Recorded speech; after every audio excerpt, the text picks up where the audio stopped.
So these are the ingredients we need to make our bubble bars.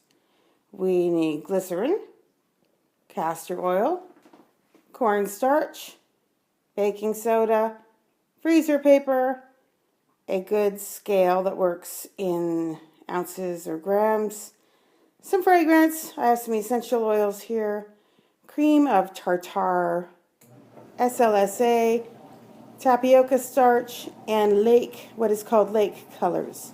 Those are the same colors that I use in the bath bombs that I make. One comment on these ingredients is this cream of tartar. If you buy this in the store, it's $5.50 for a very small container. And so what I have concluded, doing my little costing of this project, is that this is only an affordable product to make if you buy cream of tartar in bulk. So we don't have a bulk store where I live, so I ordered it from Candora Soap, as you can see. All these things are ordered from Candora. These 3 items, as well as the glycerin. So I'm going to make some bubble bars, and I hope you enjoy watching.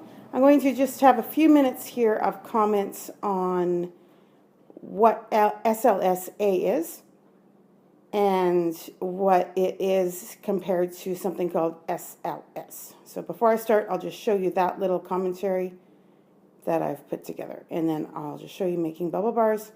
I'm using Soap Queen's recipe, so I'll put a link to Soap Queen's video in the description of this video, and probably I'll copy and paste the recipe.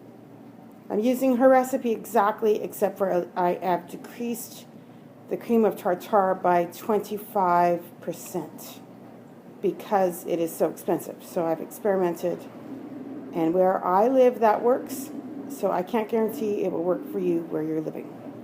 So I hope you enjoy, and I'll see you in a few moments when I'm working on the bubble bars.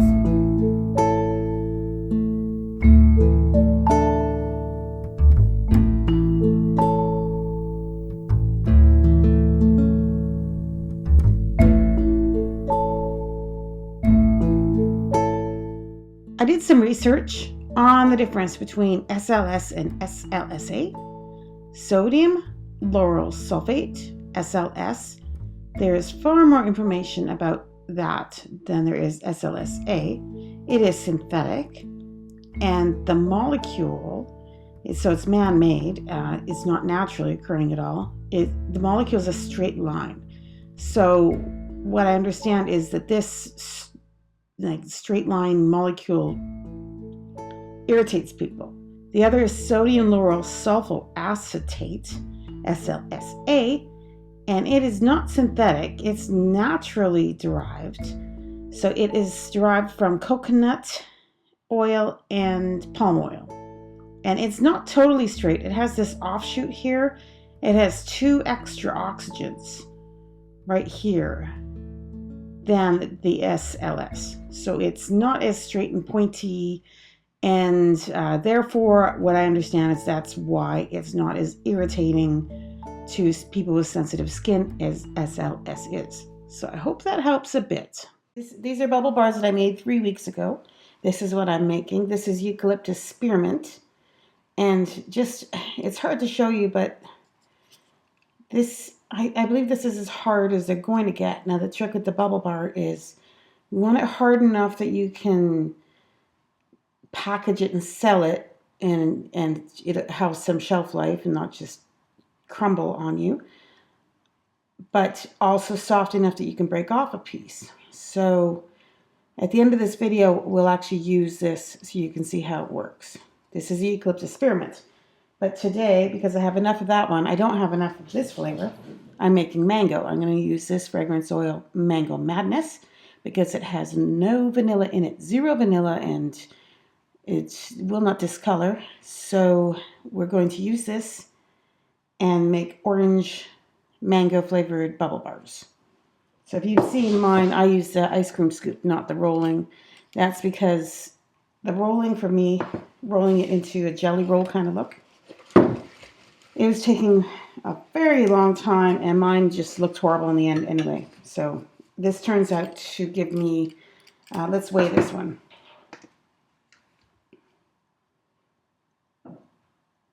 There we go. 3.3 ounce bubble bar. That's what this is. So I can give it a bit more. I would like 3.5 ounces to 4 ounces bubble bars. So with the ice cream scoop. So I got a pretty good quality one. It's Onida brand, because I know I'm going to use this for years, so may as well get good quality. I've had a lot of requests for bubble bars. That's why I make my bubble bars similar to how most people would do baking, I think. I'm going to put all the wet ingredients in this Pyrex here, and then the dry ingredients I'll mix in this bowl, and then I just fold the wet into the dry. I get my hands in there and mix it up good, and then I scoop it out.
This is how I keep the SLSA from entering our air. I use an oversized bowl and I cover it with plastic wrap. And then I mix slowly and carefully.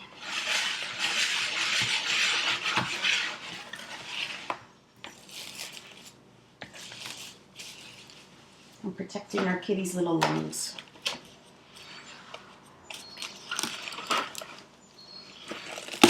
There we go. It's like having a see-through lid.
So I'm going to test the use of a bubble bar. What I'm going to do is run it. I'll show you the amount that gets used under hot water here in the sink. And then I'll come back every 5 minutes and we'll see how the bubbles are doing, how long they hold up for.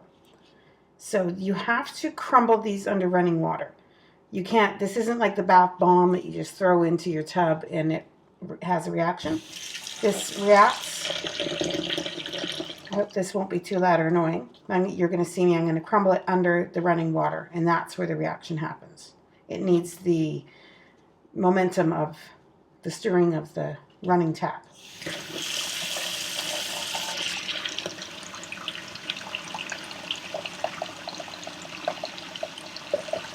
Yes, it's like a cookie texture, and you just squish it in your hand under the top. Some that fell. There you go. This is the eucalyptus mint, and I can smell it. It's very nice. If you had a cold, this would be a wonderful bath. So you see I've used about half of this. Probably way too much. I would only use a quarter in my tub, but I want to get some good bubbles for this. Everyone has a different level of what they want in their tub. Now we need some bathers. So these guys are going to be in here having a bath. They're not just duckies, but they're mailman duckies, which we love because my husband Aaron used to work for Canada Post. So we are fond of anything that has to do with the mail. There they are. We got some people in there bathing. Letter carriers. No longer call them mailmen, they're letter carriers. Alright, so this is minute 1. We'll pause this at every 5 minutes and see what the bubbles look like over time. This has been 5 minutes. I haven't touched the water, so this would be different. If you're having a bath, you would be moving. So this is not quite an accurate test. I can, as I stand here, I can see the bubbles popping, so they are going down over time, as any bubble bath will. So I'll see you again in the next 5 minutes. So that'll be I'll see you when this has been sitting for 10 minutes.